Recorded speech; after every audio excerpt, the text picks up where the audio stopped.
dan bahagia. Apa kabar Ibu Bapak Guru hebat? Semoga tetap semangat ya dalam menjalani tugas-tugasnya.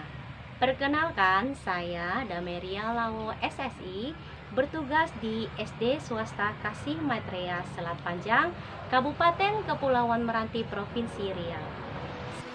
Pada tahun ajaran 2022-2023, saya ditugaskan menjadi guru matematika kelas 4. Dari dulu mata pelajaran ini menjadi momok untuk peserta didik. Ditambah lagi, ketika saya mulai mengajar, saya menemukan perbedaan kemampuan, gaya belajar maupun minat peserta didik kelas 4 yang saya ajar. Saya ketahui ini setelah saya melakukan tes diagnostik kognitif maupun non-kognitif. Sebagai guru, saya berusaha menciptakan proses pembelajaran yang variatif dan juga pembelajaran yang lebih mudah untuk diikuti peserta didik yang beragam tersebut. Pembelajaran seperti apakah yang cocok untuk peserta didik yang beragam ini? Nah, Ibu Bapak Guru hebat, simak terus cerita yang saya tampilkan melalui video berikut ini ya.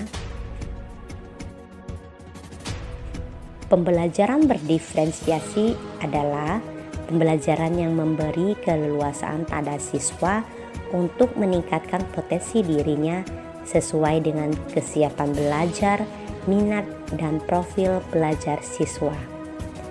Di mana pembelajaran berdiferensiasi tidak hanya berfokus pada produk pembelajaran, tetapi juga berfokus pada proses dan konten atau materi.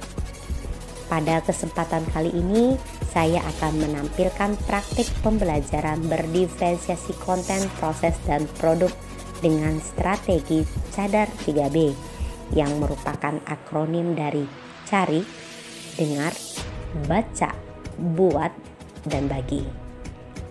Strategi ini saya tuangkan dalam pembelajaran matematika dengan topik statistika di kelas 4. Pada awal tahun ajaran baru, kepala sekolah selalu meminta majelis guru untuk mempersiapkan perangkat pembelajaran.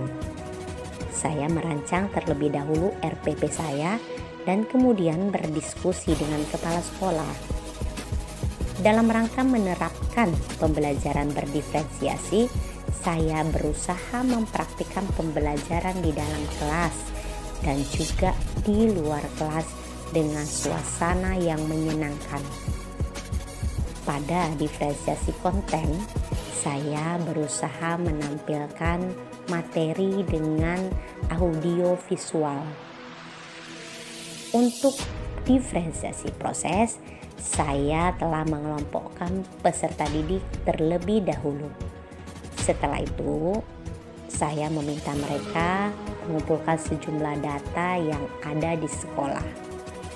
Nah, untuk strategi cari, dengar, dan baca, maka untuk mengakomodir gaya belajar kinestetik, auditori, dan visual yang dimiliki oleh peserta didik saya meminta mereka untuk mengumpulkan data hobi, tinggi badan, dan juga bulan lahir teman-temannya. Mereka dapat mencari dengan berbagai cara, mengukur atau menimbang langsung berat ataupun tinggi badan teman-teman, ataupun dengan mendengarkan narasumber melalui wawancara kepada temannya sendiri. Selain itu, mereka dapat membaca dari berkas yang dimiliki wali kelasnya. Setelah itu, untuk diferensiasi produk, saya memberi keleluasan kepada mereka untuk membuat hasil pembelajarannya sendiri.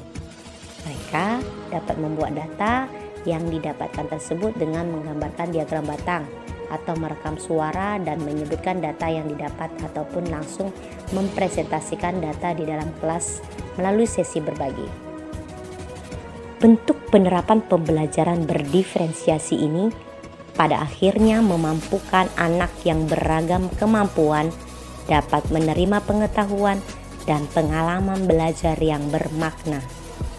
Peserta didik tampak senang dan menikmati pembelajarannya. Selain itu, Dari hasil evaluasi melalui LKPD yang saya bagikan, saya melihat peserta didik mendapatkan nilai yang cukup baik. Untuk kegiatan penutup, saya meminta setiap peserta didik untuk menuliskan refleksi, dan ini merupakan umpan balik untuk pelaksanaan pembelajaran yang sudah mereka laksanakan.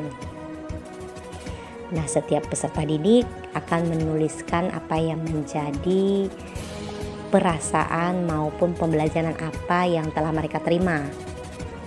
Mereka dapat menuliskannya melalui kertas sticky note yang saya bagikan kepada mereka.